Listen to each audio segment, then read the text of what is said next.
শ্রুতি বিপ্রতি পন্না তে যদা স্থাস্যতি নিশ্চলা সমাধাবচলা বুদ্ধিস্তদা যোগমবাপস্যি। ঠাকুর ও মায়ের চরণে শতকোটি প্রণাম জানিয়ে আজকের পাঠ শুরু করব। আমরা আগের পর্বে শুনেছিলাম ঠাকুর তার ভক্তদিকে নিয়ে একটি সভার মতো আয়োজন করেছিলেন বা সভা বসেছিল। তাতে বিভিন্ন ধরনের ধর্ম আলোচনা চলছিল। সেই সভা ভঙ্গ হইল এবং সভা ভঙ্গ হয়ে যাওয়ার পর ভক্তেরা সেখান থেকে বেরিয়ে এদিক ওদিক পায়চারি করিতেছেন। এমনকি মাস্টারমশাইও পঞ্চবটী ও অন্যান্য স্থানে বেড়াইতেছেন। বেলা তখন প্রায় আন্দাজ 5টা। এমন সময় বেড়াইতে বেড়াইতে মাস্টারের কি মনে হলো, তিনি ঠাকুরের ঘরের দিকে গেলেন এবং ঠাকুরের ঘরের দিকে যাইয়া দেখিলেন যে ঠাকুর শ্রী রামকৃষ্ণ ঘরের উত্তর দিকে ছোট বারান্দায় এক অদ্ভুত ব্যাপার হইতেছে এবং তিনি সে বারান্দা থেকে সেই অদ্ভুত ব্যাপারটি দেখিতেছেন।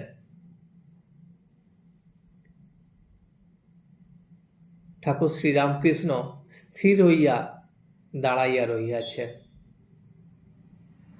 নরেন্দ্র গান করিতেছেন এবং সেখানে 2-4 জন ভক্তও দাঁড়াইয়া আছেন। এমন সময় মাস্টার আসিয়া সেই গান শুনিতেছেন। কি অপূর্ব সেই গান! গান শুনিয়া তিনি আকৃষ্ট হইয়া রইলেন। ঠাকুরের গান ছাড়া এমন মধুর গান তিনি কোথাও কখনো শুনেন নাই। তিনি ঠাকুরের গানই শুনেছিলেন যা খুব মধুর লাগতো। সব সময় মনে হতো যে ঠাকুরের গান শুনি। আজ আবার নতুন করে নরেন্দ্রের কণ্ঠে তিনি গান শুনে আকৃষ্ট হলেন। হঠাৎ তিনি ঠাকুরের দিকে দৃষ্টিপাত করিয়া অবাক হইয়া রহিলেন। ঠাকুর নিস্পন্দ হইয়া দাঁড়াইয়া, চক্ষুর পাতা নড়ে পড়িতেছে না, নিঃশ্বাস প্রশ্বাস বহিতেছে কিনা বহিতেছে, এমনভাবে ঠাকুর দাঁড়াইয়া আছেন যে তার শরীরে কোনো সাড়া নেই। শরীর যেন স্পন্দনহীন এবং চোখের পাতাগুলো নড়ছে না। দূর থেকে বোঝা যাচ্ছে না ঠাকুর শ্বাস নিচ্ছেন না। এমন অবস্থা মাস্টার কখনো দেখেন নাই। তিনি অবাক হইয়া একজন ভক্তকে জিজ্ঞাসা করিলেন, কি এটা, ঠাকুর এরকম করছেন কেন? সেই ভক্ত বলিলেন, এরই নাম সমাধি। ঠাকুর এই গান শুনিয়া সমাধিমগ্ন হইয়াছেন। মাস্টার এরূপ কখনো দেখেনও নাই, শুনেনও নাই। এই সমাধির কথা মাস্টার আগে কখনো শুনেন নাই। তিনি অবাক হইয়া ভাবিতেছেন, ভগবানকে চিন্তা করিয়া মানুষ কি এত বাহ্য জ্ঞান শূন্য হয়? ঈশ্বরের কথা কত দূর চিন্তা করা যায়, যে এত দূর চিন্তা, এতটা বাহ্য জ্ঞান শূন্য ঠাকুর এমনভাবে আছেন যাতে বাহ্যিক জ্ঞান ঠাকুরের মধ্যে কিছুই নাই। কি জানি কত দূর বিশ্বাস বা ভক্তি থাকলে এরূপ হয়। ঠাকুরের তো কোনো কিছুই বুঝতে পারছি না। মাস্টার এই কথা ভাবিতেছেন যে কতটা ঈশ্বরের উপরে বিশ্বাস থাকলে বা ভক্তি থাকলে এইরূপ অবস্থা হয়। সেই গানটি ছিল চিন্তয় মম মানসহরি চিদঘন নিরঞ্জন, কিবা অনুপম ভাতি মোহন মূরতি ভক্ত হৃদয় রঞ্জন, নবরাগে রঞ্জিত কোটি শশী বিনিন্দিত, কিবা বিজলি চমকে সেরূপ আলোকে পুলকে শিহরে জীবন। নরেন্দ্র গাইতেছেন কৃষ্ণের কথা, যে তুমি ভক্ত হৃদয় তোমার রঙে রঞ্জিত করেছ, নূতন করে নতুন রঙে রাঙিয়েছ। বিনিত্য শশী কত কোটি কোটি, তোমার যে আলোক, সে আলোক যেন বিদ্যুতের ঝলকানি, এবং তোমার কথা শুনলে মন পুলকে ভরে যায়, জীবন শিহরিত হয়।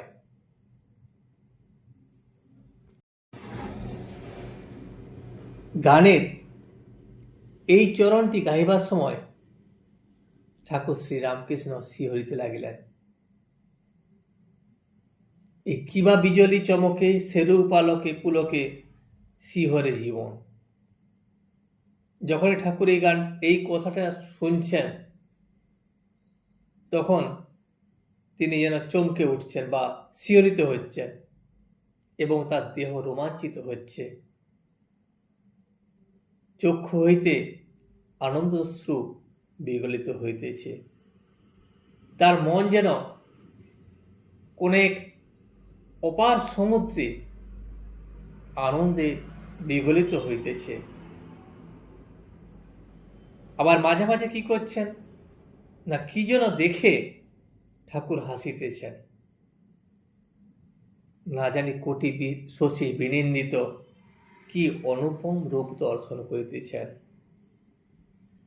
ঈশ্বরের সেই রূপ তিনি হয়তো এইভাবেই দর্শন করিতেছেন। এরই নাম কি ভগবানের চিন্ময় রূপ দর্শন? ঠাকুর কি এভাবেই ভগবানকে দর্শন করিতেছেন? কতটা সাধন করিলে, কত তপস্যার ফলে, কতখানি ভক্তি বিশ্বাসের বলে এরূপ ঈশ্বর দর্শন হয়। ঠাকুর কত তপস্যা করেছেন, এবং ঠাকুরের মধ্যে ঈশ্বরের প্রতি ভক্তি বিশ্বাসটা কত বড়। সেই জন্যই এই গানের মাধ্যমে, গান শুনতে শুনতে ঠাকুর ঈশ্বর দর্শন করিতেছেন। হৃদি কমলাসনে ভজ তার চরণ, দেখো শান্ত মনে প্রেম নয়নে অপরূপ প্রিয় দর্শন। গান চলিতেছে,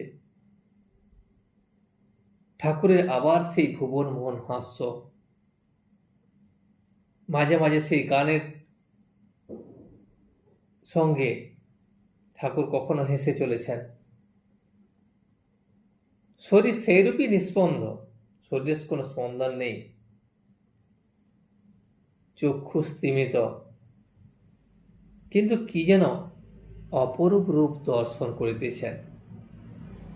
আর সেই অপরূপ রূপ দর্শন করিয়া যেন মহা আনন্দে ভাসিতেছেন। আমরা বাইরে থেকে কিছুই বুঝতে পারিতেছি না, কিন্তু ঠাকুরকে দেখে মনে হচ্ছে তিনি যেন এক অপরূপ রূপ দর্শন করে কি আনন্দে আছেন। এইবার গানের শেষ হইল। গানের শেষটি কিরকম? নরেন্দ্র গাইতেছেন, চিদানন্দ রসে ভক্তি যোগ বেশে হরে চিরমগন। চিদানন্দ রসে হায় রে প্রেমানন্দ রসে সমাধির এই প্রেমানন্দের এই অদ্ভুত ছবি হৃদয়ের মধ্যে গ্রহণ করিয়া মাস্টার গৃহে প্রত্যাবর্তন করিতে লাগিলেন। তারও মাঝে মাঝে হৃদয়ের মধ্যে সেই হৃদয়োন্মত্তকারী মধুর সঙ্গীতের ফুট উঠিতে লাগিল। প্রেমানন্দ রসে হরে চিরমগন, এই যে ঐশ্বরিক নাম, এই প্রেমানন্দ নাম, সেই নামের মধ্যে তুমি মগ্ন হয়ে থাকো চিরদিন, হরি প্রেমে মত্ত হয়ে থাকো। আজ এই পর্যন্তই। ভিডিওটি শেষ পর্যন্ত দেখার জন্য আপনাকে অসংখ্য ধন্যবাদ। ভিডিওটি যদি আপনার ভালো লেগে থাকে তাহলে একটা লাইক, কমেন্ট এবং বন্ধুর সাথে শেয়ার করে দেবেন। সাবস্ক্রাইব করে পাশে থাকা বেল আইকনটি বাজিয়ে দেবেন, যাতে আপনাদের নতুন ভিডিওগুলি সর্বপ্রথম আপনার কাছে পৌঁছে যায়। জয় শ্রী রামকৃষ্ণ, জয় শ্রী রামকৃষ্ণ, জয় শ্রী রামকৃষ্ণ।